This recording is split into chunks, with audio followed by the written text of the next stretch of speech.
कोशिश रहेगी कि उनके साथ एक शिष्टाचार भेंट करने के लिए। राजधानी रांची में भी एलपीजी गैस का संकट गहराता जा रहा है। जितनी डिमांड है उतनी सप्लाई कर पाने में एजेंसी सक्षम नहीं है। यही वजह है कि गैस सिलेंडर लेने के लिए लंबी लंबी कतारें लगी हुई हैं।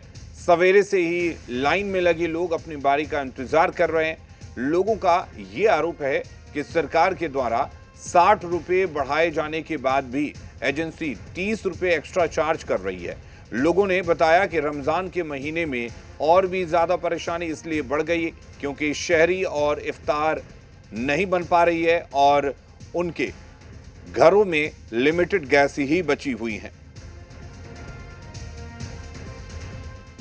राजधानी रांची के विभिन्न इलाकों में एलपीजी गैस के लिए लगी लंबी कतारें ये बताने के लिए काफ़ी है कि गैस का संकट गहराता जा रहा है। हम अभी गौसनर मैदान में मौजूद हैं और ये कतार जो है वो काफ़ी लंबी होती जा रही है। लोग इंतज़ार कर रहे हैं अपनी बारी का कि उनकी जब बारी आएगी तो वो गैस का सिलेंडर ले सकेंगे। दरअसल परेशानी सीधे तौर पर ये है कि जब से ये खबरें आई हैं कि गैस को लेकर किल्लत है, तब से लोगों में काफ़ी ज़्यादा असमंजस की स्थिति है और सीधे तौर पर ये आरोप भी लगाया जा रहा है कि 910 रुपये में गैस का सिलेंडर मिलता था, 60 रुपये का इजाफा हुआ है, यानी 970 रुपये हुए हैं। बावजूद इसके जो गैस एजेंसी हैं वो काफ़ी उसमें ज़्यादा पैसे ले रहे हैं, अच्छे से बात नहीं कर रहे हैं, ये भी आरोप लग रहा है। और जो भी गैस एजेंसी के संचालक हैं, जो भी कर्मी हैं, वो 1000 रुपये ले रहे हैं और सीधे तौर पर लोगों को ये भी कहा जा रहा है अगर 1000 रुपये देना है और गैस लेना है तो लीजिए वरना जा सकते हैं। तो सीधे तौर पर हम कह सकते हैं कि जिस तरीके से एलपीजी गैस की कीमत में इजाफा हुआ, उसके बाद एलपीजी गैस की जो किल्लत सामने आई, उसके बाद लोगों को लाइन पर खड़े होकर एलपीजी गैस लेने के लिए काफ़ी मशक्क़त करनी पड़ रही है। कई लोगों को तो एलपीजी गैस के सिलेंडर मिल जा रहे हैं, लेकिन कई लोगों को सिर्फ वक्त दिया जा रहा है। कैमरा पर्सन राहुल दीक्षित के साथ कामरान जलीली, जी मीडिया, रांची। देखिए, इतना लंबा लाइन लगने के बावजूद भी सुबह से आके खड़ा है आदमी को गैस को सिलेंडर का पता ही नहीं है। जितना आदमी परेशान है उस पर भी पैसा ज़्यादा देने के बाद भी सिलेंडर नहीं मिल पा रहा है। कुछ तो क्राइसिस है, शायद आ नहीं रही है। हालांकि गवर्नमेंट का डीसी साहब का भी ये स्टेटमेंट आया था, उन्होंने पूरा वीडियो करके किया कि ऐसी कोई दिक्कत नहीं है, सबको जो है आसानी से गैस मिलेगी।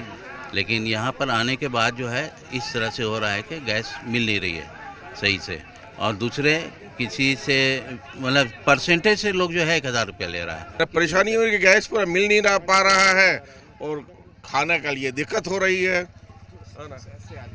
जी। परेशानी तो गैस की परेशानी हो रही है। जब से ये यहाँ का लड़ाई छिड़ा है तब से तो परेशानी ज़्यादा हो गई है। मिला गैस आपको? अभी तो नहीं मिला है, बोला परसों मिलेगा। जी जी, काफ़ी भीड़ था। 7 बजे से गैस बांटना स्टार्ट हुआ, 7:30 से, और अभी तक गैस लगभग खत्म हो चुका है। राजधानी रांची में इन दिनों कमर्शियल गैस की कमी से रेस्टोरेंट व्यवसाय पर संकट गहराने लगा है। गैस आपूर्ति बाधित होने से शहर के कई रेस्टोरेंट संचालकों की मुश्किलें बढ़ गई हैं। हालात ऐसे बन गए हैं कि रेस्टोरेंट संचालकों को ग्राहकों के ऑर्डर पूरे करने में काफी परेशानी का सामना करना पड़ रहा है। झारखंड बार एंड रेस्टोरेंट एसोसिएशन का कहना है कि अगर जल्द ही कमर्शियल गैस की नियमित आपूर्ति शुरू नहीं हुई तो आने वाले 2 से 4 दिनों में कई रेस्टोरेंट बंद होने की स्थिति में पहुंच सकते हैं। गैस की किल्लत का असर आम लोगों के घर के साथ साथ अब रेस्टोरेंट्स और होटल्स पे भी दिखने लगा है।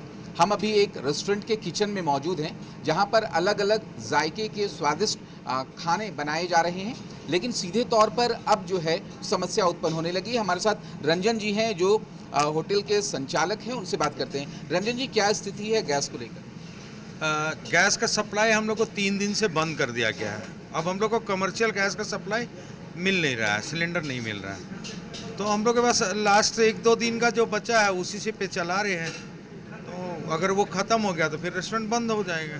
मतलब सीधे तौर पर बंद करने की नौबत आ गई? पूरी तरह से बंद करने का ऑल्टरनेट हम लोग व्यवस्था देख रहे हैं कि कोयला का, डीजल का क्या हो सकता है। लेकिन जो स्थिति आप किचन का देख रहे हैं, ऐसे स्थिति कोयला कहाँ चला पाएंगे, भट्टी हम लोग लगा नहीं पाएंगे। तो वो भी वैकल्पिक व्यवस्था तो नहीं लगता कि उस पर हम लोग काम कर पाएंगे। और एजेंसीज क्या कह रहा है? एजेंसी के पास सप्लाई नहीं आ रहा तो वो हमें कहाँ देंगे। उनका वही कहना कि मेरे पास सिलेंडर ख़त्म हो गया, जो भी था हम लोग सप्लाई दे दी और अब हम लोग के पास सप्लाई नहीं आ रहा है तो हम लोग नहीं दे पाएंगे। रेस्टोरेंट एसोसिएशन के आप अध्यक्ष हैं, तो सब जगह से क्या फीडबैक निकलकर सामने आ रहा है और सबके साथ क्या यही स्थिति? जैसे झारखंड में पूरे जमशेदपुर, देवघर, बोकारो, धनबाद, ये लोग से मेरी सब लोग से बात हो रही है, सबका स्थिति यही है, सबका स्थिति यही है, गैस मतलब ख़त्म होने के। तो यकीनन गैस जो है वो ख़त्म हो चुका है, सप्लाई किसी भी तरीके से नहीं है।